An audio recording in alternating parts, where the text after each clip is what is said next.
এই লাউটা একেবারে রাজার মতো হয়েছে গো, দেখলেই মন ভরে যায়।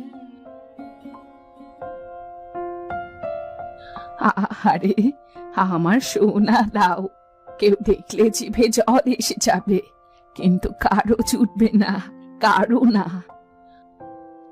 দেখ দেবেন, দেখ, গাছ ভর্তি শুধু লাউ আর লাউ।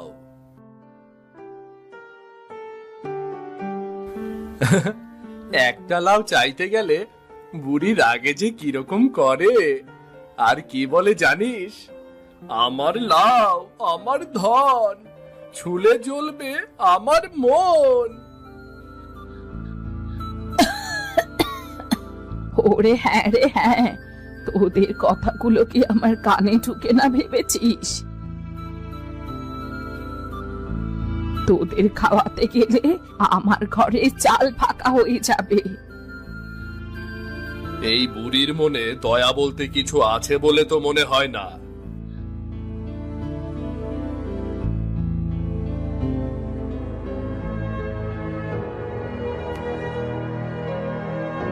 শোনো বাবলু, ওই বুড়ির বাড়ির পাশ দিয়ে গেলেই না রাগে গা জ্বলে। কত লাউ ঝুলছে, অথচ কেউ লাউ সাইডে কেমন চোখ পাকায় দেখেছো? হ্যাঁ, তার ঢং দেখলে আর বাঁচি না। সেদিন দেখলাম সে লাউয়ের গায়ে হাত বোলাচ্ছে, আদর করে ডাকছে সোনা লাউ। মানুষ তো নয়, যেন লাউ প্রেমিক, লাউ প্রেমিক মনে হয়। এই হলো আমাদের গ্রামের এক বিচিত্র বুড়ি। এক সময় গ্রামের নামি দামি পরিবারে বিয়ে হয়েছিল। এখন একাই থাকে, লাউ ছাড়া আর তেমন কিছুতেই তার মন টলে না। এই গল্প শুরু হতো না যদি না সেই একদিন এই অঝোর বর্ষার দিনে পরিস্থিতি বদলে যেত।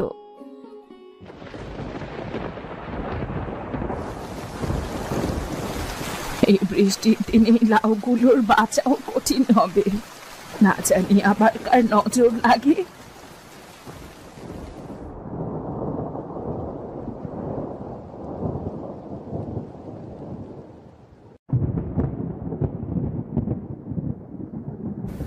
এভাবে তো আর বেশি দিন চলবে না।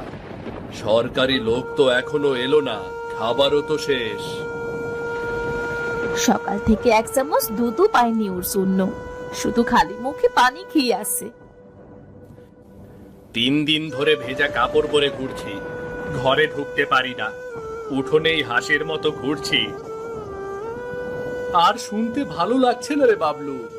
এইদিকে পাড়ার রঞ্জু ভাইয়ের জ্বর বাড়ছে, তার বউটা চিল্লাচ্ছে,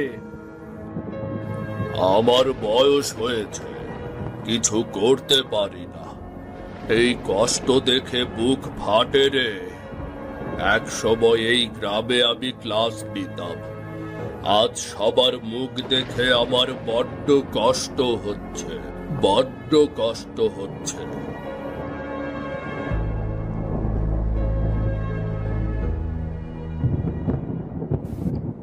সিধু ভাই, আমার শাশুড়ির ঘরে সাপ উঠেছে, কেউ যদি এগিয়ে গিয়ে সাপটা তাড়িয়ে দিত তাহলে খুব উপকার হতো ভাই।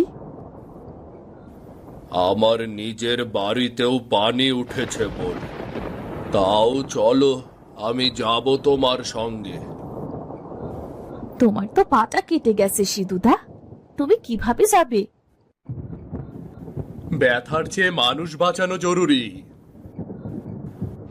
আরে এই, কে আবার গেল রে আমার লাউ গাছের দিকে?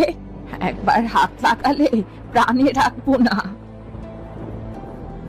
আরে, এই অবস্থাতেও বুড়ির মাথায় শুধু লাউ। গ্রামের কেউ মরুক আর না মরুক, লাউয়ের কিছু হবে না যেন। গ্রাম ধুকছে, খাদ্য নেই, চিকিৎসা নেই, নৌকো নেই, কিন্তু দিগন্তের ওপারে অনেক বড় একটা লাউ ঝুলছে, যে কিনা আজ নয় কাল হতে পারে একখানা নৌকা।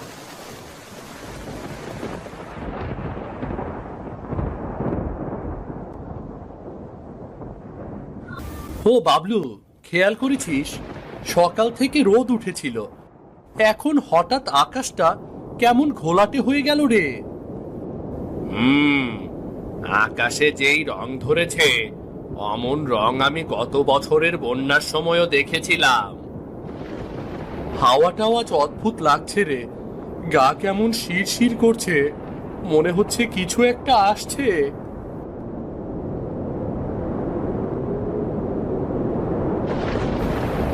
এমন ঝিমঝিম হাওয়া তো ভালো লক্ষণ না।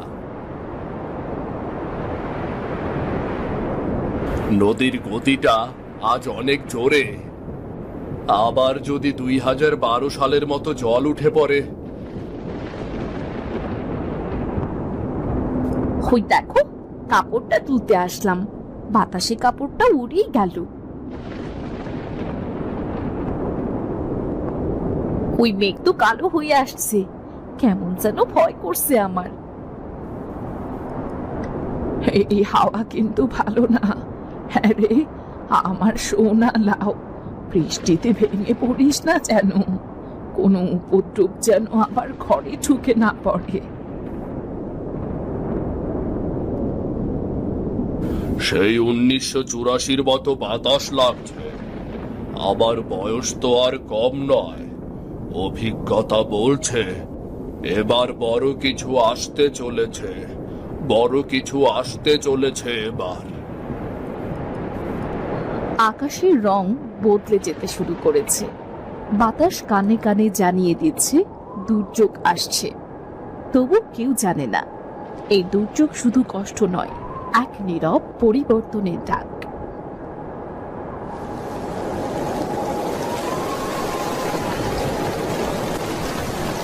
আরে বাসা আমার, মুখে দুটুকু দিতে পারলাম না 3টা দিন ধরে, কেমন নিঃশ্বাস নিচ্ছে দেখো। ওগো মিথিলা, তোমার কাছে যদি 8 গ্লাস পানি থাকে, আমার মেয়েটা তৃষ্ণায় কাঁপছে। আমারও কিছু নাই দিদি, নদীর জলই এখন জীবন। জীবনে এত বন্যার পানি আমি দেখিনি রে, আতঙ্কে বুকটা কাঁপছে আমার।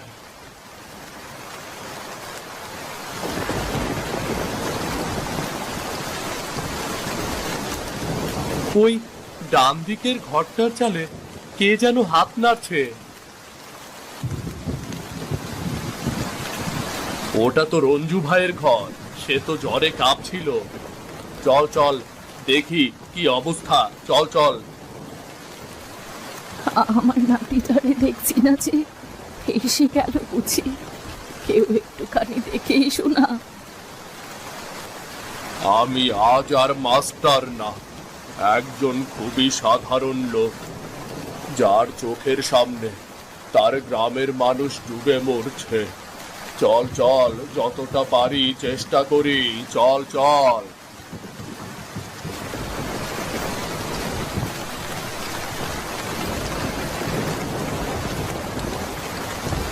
বাবলু, ভাসছে ভাসছে, ধর রে ধর।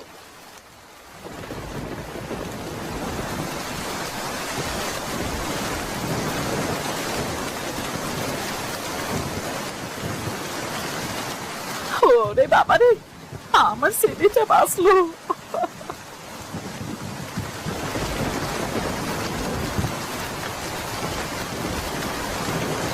সব ভেসে যাচ্ছে, আমার লাউ, আমার স্বপ্ন। কেউ বুঝলো না আমি কি আগলে রেখেছিলাম। এই জলের মধ্যে কেবল তোরাই এখনো ভেসে আছিস রে, বাকি সব তলিয়ে গেছে। গ্রাম ভাসছে, মানুষ কাঁদছে, কিন্তু লাউ বুকে নিয়ে তখনও ভেসে আছে এক নারীর অন্তর্দ্বন্দ্ব। সে দেবে না নিজেই ডুববে।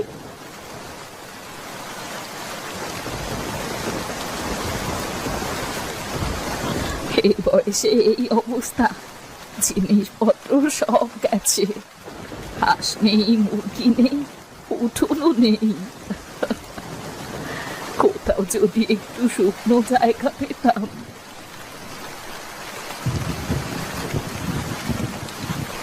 ওরে বাবা রে, হাড়গোড় যেন হালকা হয়ে গেছে, একবার যদি ভিজে পড়ে যাই আর যে উঠতেই পারবো না।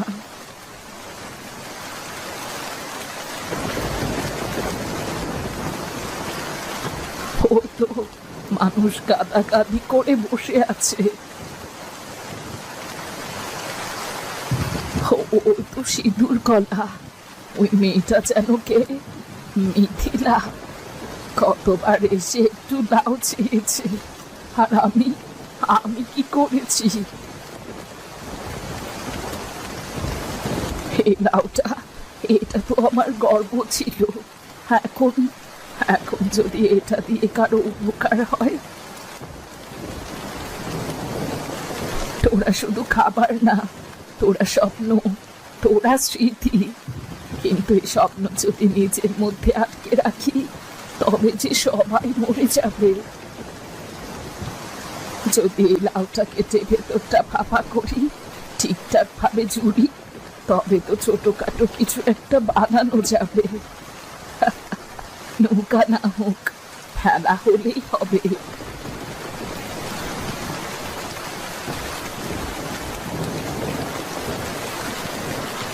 আরে তোদেরকে দেয়নি বলে সবাই বলে কিপটে, কিন্তু আজ যদি এই লাউ দিয়ে কাউকে বাঁচাতে পারি, তবে হয়তো মরেও শান্তি পাবো।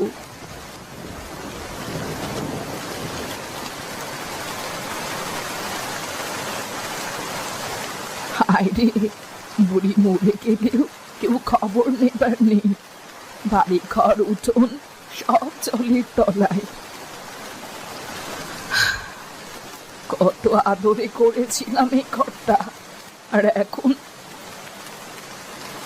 ওরে মা, আমার ছেলেটা নিঃশ্বাস নিতে পারছে না।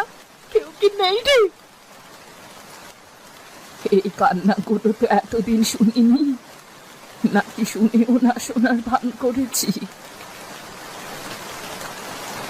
তোরা কতবার বলেছিস একটা লাউ দাও বুড়িমা, আর আমি আমার লাউ আমার ধন বলে তাড়িয়ে দিয়েছি।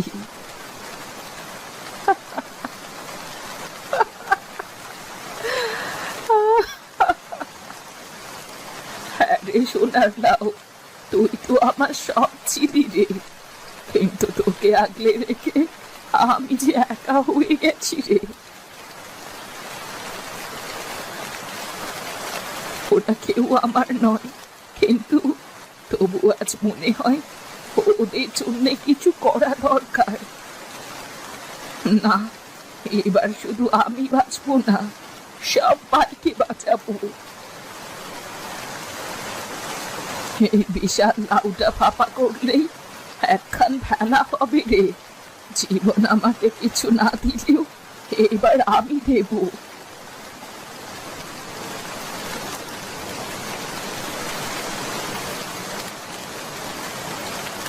আমি যদি নিজেকে দিতে পারি, তবে এই লাউটা, এটা তো কিছুই না।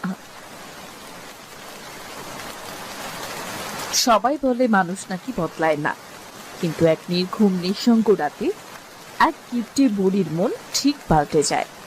মনে জন্ম নেয় দয়া, বিবেক এবং সাহস।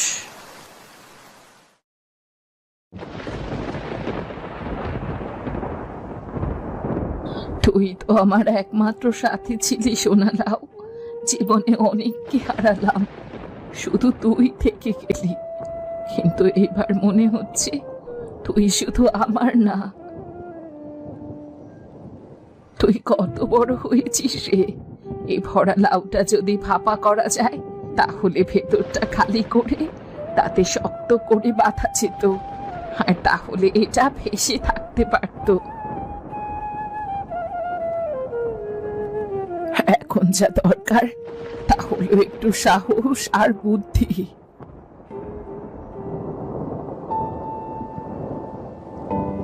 এটা ভাঙলে যদি আমার বুক ভাঙে, তবু অন্য কারো প্রাণ বাঁচলে এই কষ্ট সার্থক হবে।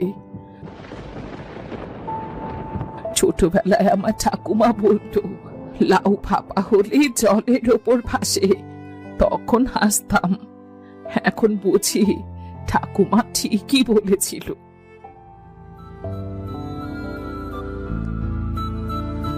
তুই যদি একজন মানুষকেও ভাসিয়ে দিতে পারিস না, তবে তোর নাম রাখবো জীবনের লাউ।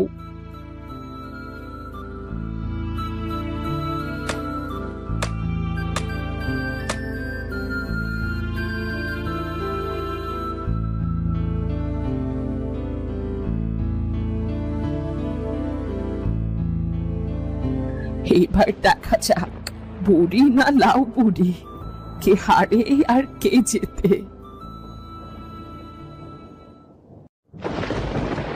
যে লাউ ছিল একদিন কিপটেমের প্রতীক, সেই লাউই আজ হয়ে উঠতে যাচ্ছে বাঁচার ভেলা। আর এক বুড়ি, যাকে সবাই ভেবেছিল একা, এখন সে নিজেই পথ দেখাবে গ্রামবাসীকে।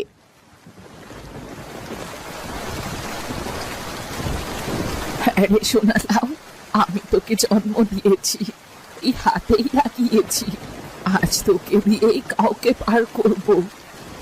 তোরা সবাই ভাবিস আমি খুব কিপটে, কিন্তু তোদের হাহাকার আমি শুনতে পাইনি নাকি? একবার যদি পারি কারো জীবন বাঁচাতে, তবে মরলেও শান্তি।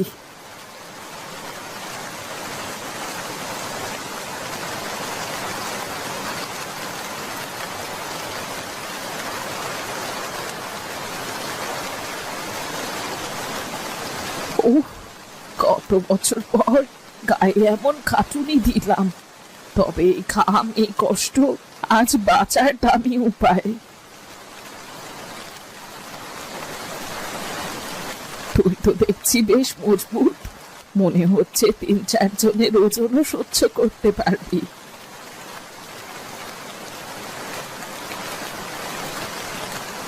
এই বাঁশটা থাকবে পেছনে, আমি এক হাতে রাখবো, আর এই দড়িটা দিয়ে তোকে বেঁধে রাখবো, যেন কেউ পড়ে না যায়।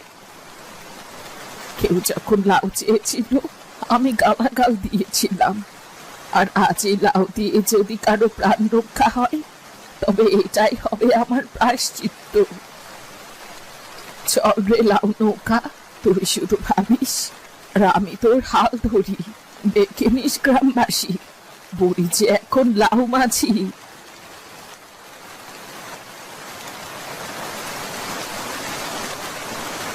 ভাসলি, হায় হায়, ভাসলি রে সোনা, তোকে দেখে মন বলছে এবার আমি কাউকে পার করতে পারবোই পারবো। এই লাউ, এই নৌকা আর এই সাহস, এইগুলো দিয়ে একটা গ্রামের গল্প বদলে যেতে থাকে। এক বুড়ি এখন হয়ে ওঠে এক আশার আলো।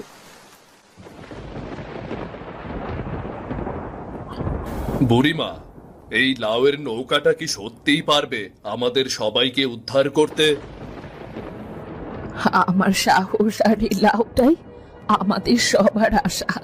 যেটা ভাবতে পারিনি, আজ আমি সেটাই করব। সবাইকে বাঁচাবো আমি আজ।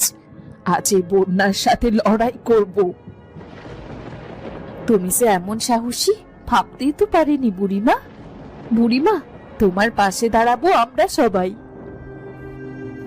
আমি তো ভাবতাম বুড়ি শুধু কিপটে এক মহিলা, আজ দেখলাম বুড়িমা আমাদের বীর। বুড়িমা, তোমার এই সাহস আমরা কখনো ভুলবো না, কোনো দিনও ভুলবো না। তোমার এই নৌকাতে আমাদের জীবন বেঁচে থাকবে। বাচ্চারা, কেউ ভয় পেও না, আমি আছি। এই লাউয়ে ভর করে আমি বাঁচাবো তোমাদের। তুমি আগে যাও, আর একটু সাহস রাখো। ভাসো সোনা, ভাসো, মানুষের জীবনের মতোই ভাসো। বুড়িমা, আমাদের পাশে এসো, আমাদের উদ্ধার করো বুড়িমা।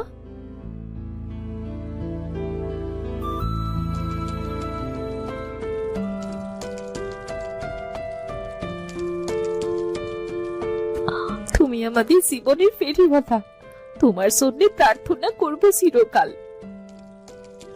আমি শুধু তোমাদের ভুল বুঝেছি, যারা সাহায্যের হাত বাড়ায় তাদের জীবন আমি বাঁচাবো।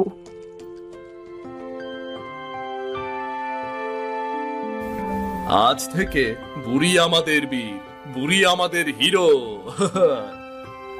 বুড়ি আর কিপটে নেই, এখন বুড়ি লাউয়ের চাষি।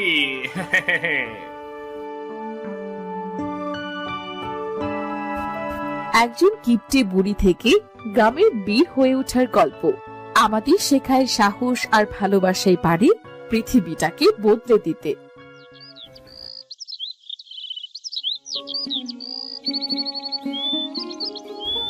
আজ আমরা যারা এখানে দাঁড়িয়ে আছি তারা বেঁচে আছি এই একজন মানুষের কারণেই। এই বুড়ি যার নাম ছিল কিপটে, একা, রাগী, সে আজ আমাদের লাউ মাঝি। তোমরা তো আমার চোখ খুলে দিলে। এতদিন শুধু নিজের চিন্তা করতাম, এখন বুঝি সবাই মিলে বাঁচাটাই আসল।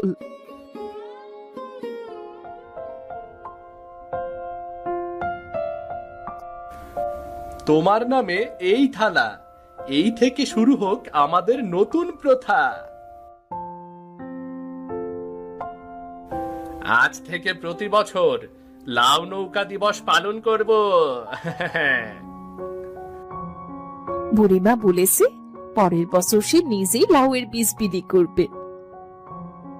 এই লাউ আমায় শিখিয়েছে, যা তুমি ধরে রাখো তা হারিয়ে যায়। তোমাকে এই ভর দুপুরবেলা এখানে কেন ডেকে পাঠিয়েছি সেটা কি তুমি জানো? না তো বাবু, কিসের জন্য ডেকে পাঠিয়েছেন আমাকে? তোমার 3 মেয়ের নামে বিচার দেওয়া আছে, চাইলে বিচার আমিই করতে পারতাম। কেন বাবু, আমার মেয়েরা আবার আপনার কি করলো? তোমার মেয়েদের নামে বিচার এসেছে, তারা নাকি সারা গ্রামের লোকদের জ্বালাতন করে। কই, আমার মেয়েরা তো বাড়ি থেকে বেরই হয় না। কে এমন বিচার দিল? তোমার মেয়েরা বাড়ি থেকে বের না হলে বিচার কি আর উড়ে উড়ে এসেছে নাকি? কিন্তু আর কোনো কিন্তু নয়, তুমি তোমার মেয়েদেরকে সামলে রেখো, এটাই শেষ কথা। ঠিক আছে বাবু, আমি আমার মেয়েদের সামলে রাখবো। তবে আমি কিন্তু আমার মেয়েদের দোষ এখনো জানতে পারলাম না। তোমার মেয়েদের নামে বিচার আসছে, আর সেই দোষ তুমি আগ্রহ করে আবার জানতে চাইছো?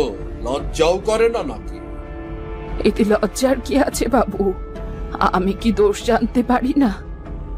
না না না না, পারো না, তোমার লজ্জা থাকা উচিত। ঠিক আছে, বলতে হবে না। আমি আমার মেয়েদেরকে শাসন করছি।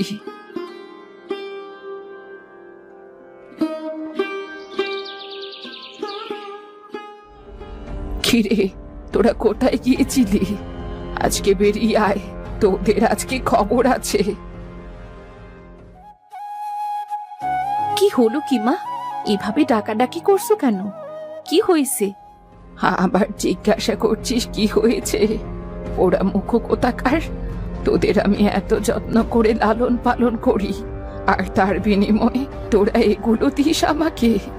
কিন্তু কি হয়েছে সেটা বলবে তো? তোদের জন্য, শুধু তোদের জন্য আমি গ্রামের কারো সামনে মুখ দেখাতে পারি না। কিন্তু আমরা করেছিটা কি? আমাদের দোষ কি? তোরা নাকি গ্রামের সবাইকে জ্বালিয়ে মারিস। তোমাকে এ ধরনের কথা কে বললো মা? তুমি তো জানো আমরা বাড়ি থেকে বের হই না। গ্রামের লোকজন যেহেতু বিচার দিয়েছে, হয়তো তোরা আমার চোখ ফাঁকি দিয়ে বাইরে বেরিয়ে যাস। বিশ্বাস করো মা, আমরা এমন কোনো কাজ করি না। আমি তোদের সৎমা হয়েও আপন মায়ের মতো আগলে রেখেছি, আর তোরা তার বিনিময়ে আমাকে এগুলো দিচ্ছিস। মা, তুমি আমাদের একটা কথা বিশ্বাস করো, আমরা মিথ্যে কথা বলছি না মা। যদি কিছু না করিস তবে বিচার কেন এলো? আমরা কিছুই জানি না মা, আমরা কিছুই করিনি। এত করে জিজ্ঞাসা করার পরেও তোরা সত্যটা স্বীকার করবি না। দাঁড়া, আজকে বের হয়ে যা, আমার বাড়ি থেকে বেরিয়ে যা।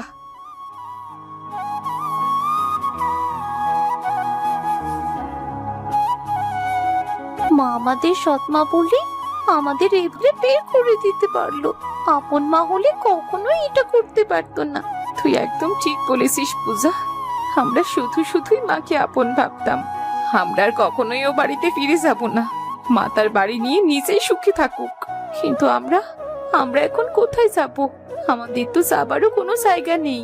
আজকে আমার মাকে খুব মনে পড়ছে। কেন যে ছোটবেলায় মা আমাদের ছেড়ে চলে গিয়েছিল কে জানে।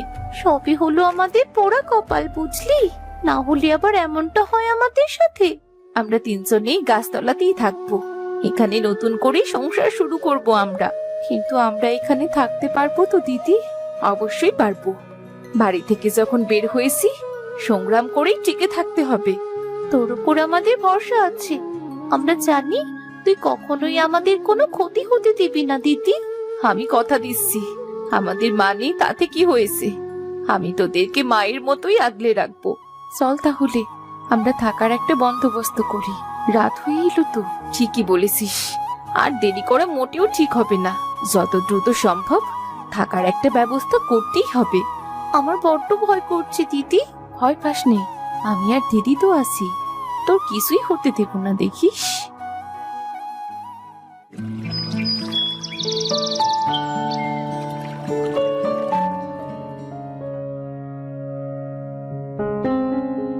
কি হলো পূজা, আজকে বাড়িতে তুমি একা নাকি?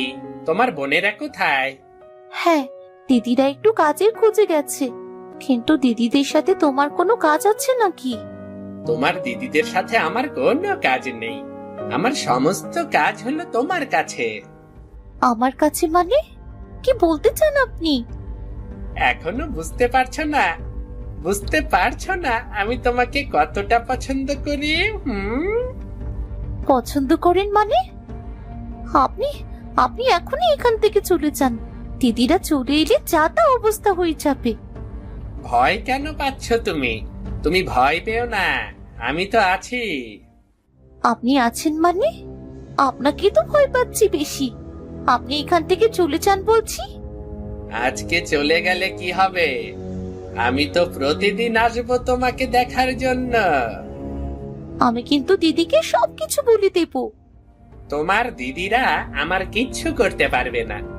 এর থেকে বরং তুমি আমার কথাই শোনো, রাজরানী হয়ে থাকবে। আমার রাজরানী হবার কোনো প্রয়োজন নেই। আমরা এখানেই খুব ভালো আছি। এখন পছন্দ করতে পারছো না, ঠিক আছে, দুদিন পর এমনিতেই পছন্দ করবে। আমি আপনাকে কখনোই পছন্দ করব না। আপনি এখান থেকে এক্ষুনি চলে যান। ঠিক আছে, আজকের মতো চলে যাচ্ছি আমি। তবে আমি কিন্তু মাঝে মধ্যে আসবো। মাঝে মধ্যে আসবো বলে দিলাম।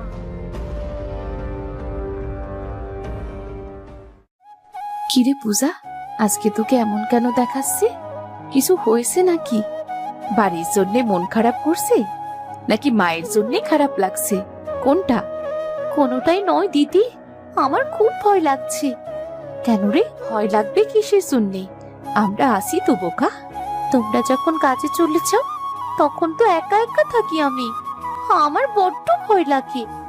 কেন ভয় লাগবে কেন রে? কি হয়েছে? তোমরা তো জানো না, এখানে প্রতিদিন বাবলু এসে আমাকে জ্বালাতন করে। বাবলু জ্বালাতন করে মানে? কতদিন ধরে চলছে এসব? আমরা প্রথম দিন যেদিন এখানে এসেছিলাম, বাবলু সেদিন থেকেই আমাকে জ্বালাতন করে। তাহলে তুই আমাদের জানাসনি কেন এখনো? এমনিতেই তোমরা কাজের চিন্তায় শেষ হয়ে যাচ্ছ, আর এখন যদি তোমাদের মাথায় আরো চিন্তা ঢোকাই তাহলে সমস্যা হবে না? সমস্যা হবে মানে? আমাদের কাছে কাজ আগে না তুই আগে? এই যে তুই আমাদের থেকে এটা লুকিয়ে গেছিস, এখন যদি কিছু একটা হয়ে যেত তারপর তারপর কি হতো? আমি বুঝতে পারিনি দিদি, আমি অন্যভাবে ভেবেছিলাম।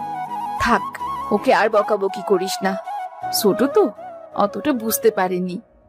কিন্তু ওই বাবলুকে আমি ছাড়বো না, ওই বাবলুকে আমি দেখে নেব। হ্যাঁ, আর একটাবার আসুক না এখানে, ওর পা কেটে রেখে দেব আমি। তুই কোনো চিন্তা করিস না পূজা, ভয় পাওয়ার কোনো কারণ নেই। ওই বাবলুকে আমরা উচিত শিক্ষা দেব। ঠিক আছে দিদি।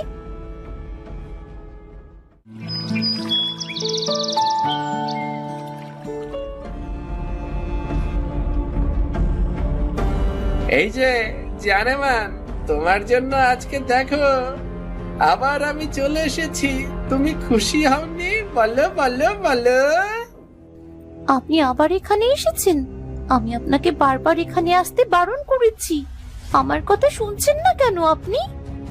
কারণ তোমাকে না দেখলে আমার দিনটা তেমন ভালো যায় না গো। আজকে যখন আমাকে দেখে ফেলেছেন, আজকের দিন আশা করছি আপনার খুব ভালো যাবে। হ্যাঁ হ্যাঁ, এই তো বুঝতে পেরেছো। তোমার বোনেরা কোথায় আজ কাজে গেছে? না, এখনো কাজে যায়নি, তবে এবার কাজ শুরু করবে।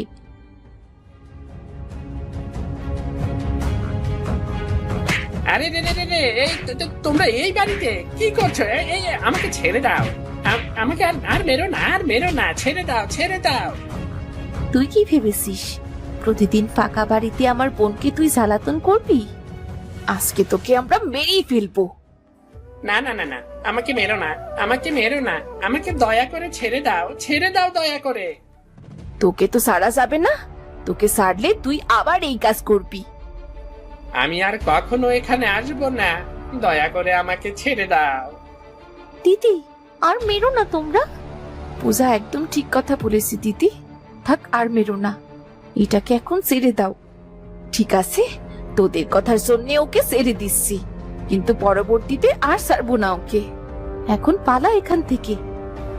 এর প্রতিশোধ আমি নেবই নেব।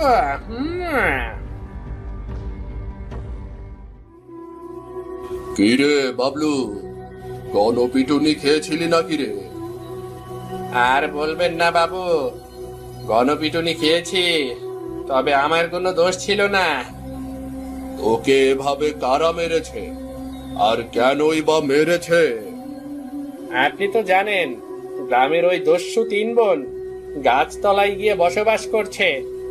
আমি সেখানে ভালো মন্দ জিজ্ঞাসা করতে যেতেই ওরা আমাকে ইচ্ছা মতো পেটালো বাবু।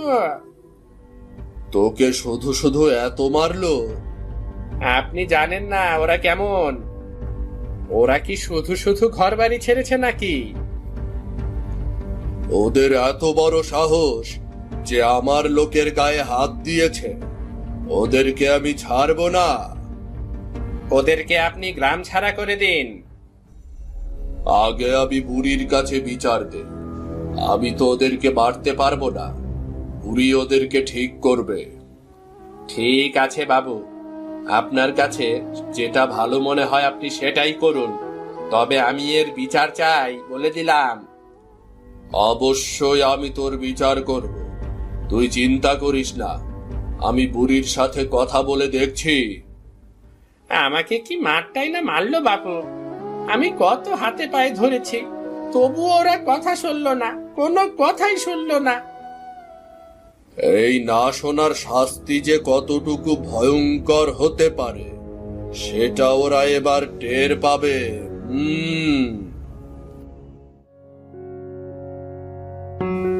কি হলো কি বাবু, আপনি আবার হঠাৎ করে আমার বাড়িতে? কোনো ব্যাপার স্যাপার আছে নাকি? তোমার বাড়িতে কেন আসতে হয় সেটা তুমি বোঝো না? অবশ্যই তোমার মেয়েদের জন্য আসতে হয়। কেন, আমার মেয়েরা আবার কি করলো? তোমার মেয়েরা আমার লোকজনদের ধরে যখন খুশি তখন মারছে। এটা আবার কেমন কথা? আপনার লোকজনকে শুধু শুধু মারবে কেন? আমি তো সেই প্রশ্নের জবাব নেওয়ার জন্যই তোমার কাছে এসেছি। আপনি তো জানেনই বাবু, আমি আমার 3 মেয়েকে বের করে দিয়েছি।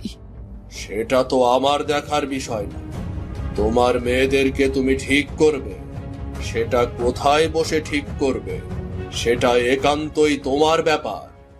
এখন আমি কি করতে পারি? কি আবার, তুমি তোমার মেয়েদেরকে ঠিক করো, তাহলে কিন্তু ব্যাপারটা খারাপ হয়ে যাবে। আমি পড়েছি আমার মেয়েদেরকে নিয়ে যন্ত্রণায়। যখন ওরা বাড়িতে ছিল তখনও আমাকে শান্তি দেয়নি, আর এখনো দিচ্ছে না। তুমি তোমার মেয়েদেরকে ঠিকঠাক ভাবে মানুষ করতে পারোনি বলেই তোমার আজকে এই অবস্থা, বুঝলে? ঠিক আছে বাবু, আপনি বাড়ি চলে যান, আমি দেখছি ব্যাপারটা। তুমি ভালো মানুষ বলে তোমাকে আমি জানাতে এসেছি, না হলে এর ব্যবস্থা আমি নিজেই করতাম। আমি বুঝতে পারছি আপনার ব্যাপারটা বাবু, আমি এই বিষয় নিয়ে আমার মেয়েদের সাথে অবশ্যই কথা বলবো। উপযুক্ত শাস্তি দিও তোমার 3 মেয়েকে, বুঝলে? উপযুক্ত শাস্তি দিও। হ্যাঁ বাবু, আমি বুঝতে পেরেছি।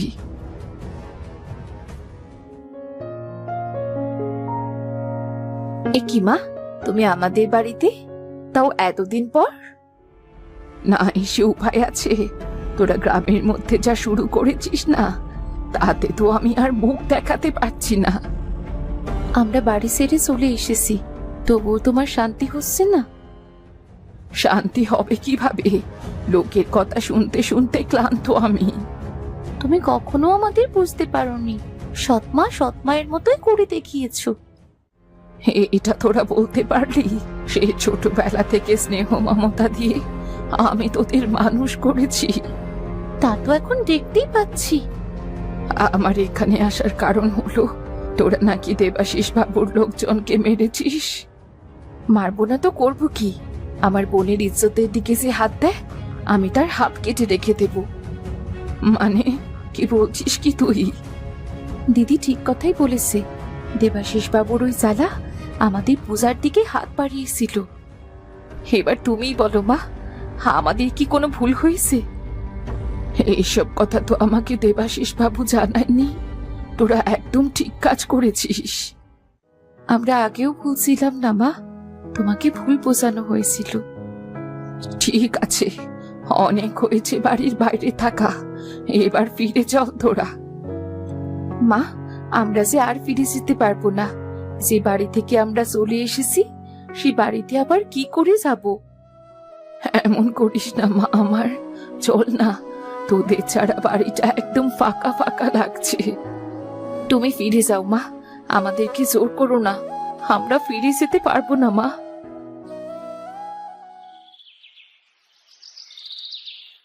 বুড়িমা, ও বুড়িমা, কোথায় গেলে তুমি? কোনো সারা শব্দ পাচ্ছি না যে। ঘরের ভেতরে নাকি?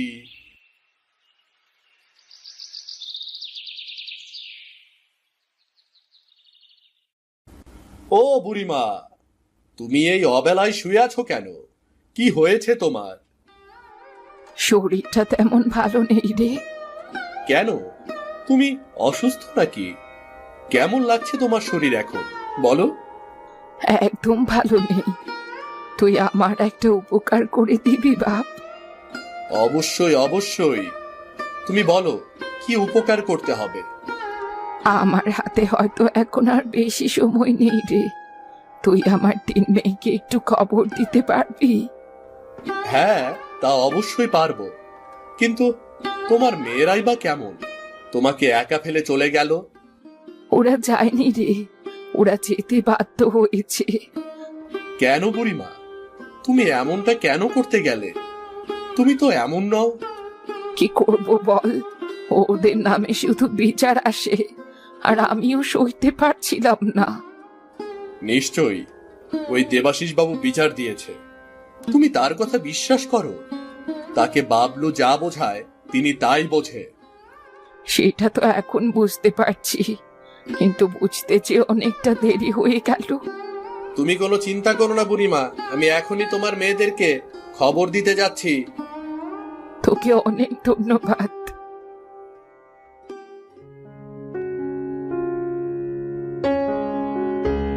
তোমরা এখানে এখনো দাঁড়িয়ে আছো? ওদিকে তোমাদের মা ভীষণ অসুস্থ। কেন? আমাদের মায়ের আবার কি হলো? তোমার মা অসুস্থ হয়ে বিছানায় পড়ে আছে, তোমাদের এখনই যেতে বলেছে। এটা আবার মিথ্যে কথা নয় তো? এটা হয়তো আমাদেরকে ফিরিয়ে নেওয়ার জন্য মায়ের একটা চাল। না না, তোমরা বিশ্বাস করো, তোমাদের মায়ের অবস্থা তেমন ভালো নয়, তোমাদের এখনই যেতে হবে। ও দিদি, এখন কি করবে? মা নাকি সত্যি অসুস্থ। কি করব সেটাই তো বুঝতে পারছি না। ওই বাড়ি থেকে তো বেরিয়ে এসেছি আমরা। তোমরা নিজেদের মধ্যে এত রাগ যে এখন আর পুষে রেখো না। দাদা একদম ঠিক বলেছে, এখন রাগ জেদ করার সময় নয়। ও দিদি, চলো না, আমার মায়ের জন্য খুব মন খারাপ লাগছে। যেতে তো আমারও ইচ্ছে করছে রে, কিন্তু আর কোনো কিন্তু নয় দিদি। যদি আমাদের এখানেই থাকার হয়, তাহলে আমরা আবার ফিরে আসব। ঠিক আছে, এত করে যখন বলছিস, চল তাহলে একবার গিয়ে মাকে দেখে আসি। হ্যাঁ হ্যাঁ, তোমরা তাড়াতাড়ি চলো, আর দেরি করা ঠিক হবে না। তোমাদের মায়ের অবস্থা তেমন ভালো নয়। দিদি, তাড়াতাড়ি চলো, মায়ের জন্য আমার মন খারাপ লাগছে খুব। হ্যাঁ রে হ্যাঁ, চল, আর দেরি করা ঠিক হবে না, এখনই রওনা দিব আমরা।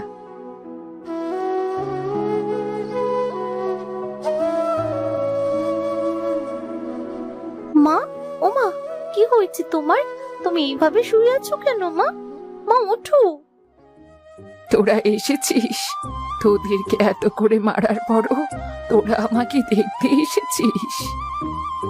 কি করব মা, জ্ঞান হবার পর থেকে তোমাকেই তো মা বলে জেনেছি। হ্যাঁ মা, সেই ছোটবেলা থেকে তুমি আমাদের বড় করেছো, কখনো বুঝতে দাওনি তুমি আমাদের সৎ মা। তোরা আমাকে ক্ষমা করে দে। মানুষের কথা শুনে তোদেরকে মারা আমার একদম ঠিক হয়নি। ওসব কথা এখন বাদ দাও না মা, তুমি আমাদের মা, তুমি তো অবশ্যই আমাদের শাসন করবে। হ্যাঁ, সেটা অবশ্যই আমি পারি, কিন্তু বিনা কারণে তোদের শাসন আমি কেন করব? তুমি তো আর ইচ্ছে করে করনি মা, তোমাকে তো ভুল বোঝানো হয়েছিল, সেজন্যই তো তুমি করেছো। তবু তোরা আমাকে ক্ষমা করে দে, আমি আর কখনো এমন কাজ করব না। আমরা তো তোমাকে সে কবেই ক্ষমা করে দিয়েছি মা, তুমি তাড়াতাড়ি সুস্থ হয়ে ওঠো।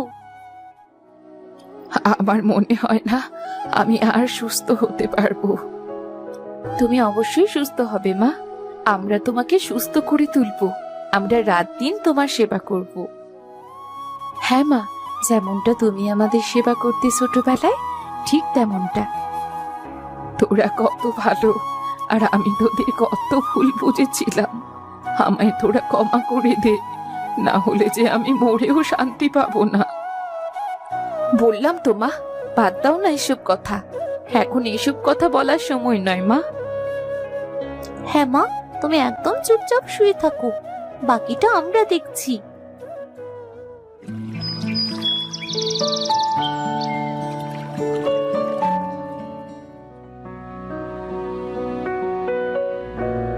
দেবাশিস বাবু, আপনি আমার বাড়িতে? আমার মেয়েরা কি এবারও কিছু করেছে নাকি? আরে না না না না, তেমন কিছু নয়। আমি এসেছি তোমাদের কাছে ক্ষমা চাইতে। কেন দেবাশিস বাবু? আমি সবটাই গ্রামবাসীর মুখে শুনেছি। বাবলু আমাকে উল্টাপাল্টা বুঝিয়েছিল। সেটা তো আমরা জানি, সেটা আমরা অনেক আগেই বুঝতে পেরেছি। তোমরা আমাকে ক্ষমা করে দিও, আমি বুঝতে পারিনি, আমার ভুল হয়েছে। আরে না না না না বাবু, এসব কি বলছেন? আপনি এত বড় মানুষ হয়ে আমাদের কাছে ক্ষমা চাইছেন? ভুল অথবা অন্যায় হলে তো ক্ষমা চাইতেই হবে। আমাদের জন্য এই 3টা মেয়েকে বাড়ি ছাড়তে হলো। ওসব কিছু না, ওসব আমরা অনেক আগেই ভুলে গেছি। হ্যাঁ, আমরাও সব ভুলে গেছি, আপনি শুধুই বাবলুর দিকে একটু নজর রাখবেন। তোমরা কোনো চিন্তা করো না, আমি বাবলুর উচিত শাস্তির ব্যবস্থা করব। ওই বাবলু আমাদের ছোট বোনের দিকে খারাপ নজর দিয়েছে। আমি ওর জন্য প্রয়োজনীয় ব্যবস্থা নিচ্ছি, তোমরা কোনো চিন্তা করো না। ধন্যবাদ আপনাকে বাবু, আপনি অনেক বড় চিন্তা থেকে বাঁচিয়েছেন আমাদের। তোমরাও আমাকে ক্ষমা করে দিও, তাহলে আমি একটু শান্তি পাবো। ঠিক আছে বাবু। তাহলে আমি এখন আসি, তোমাদের জন্য অনেক অনেক দোয়া রইল আমার।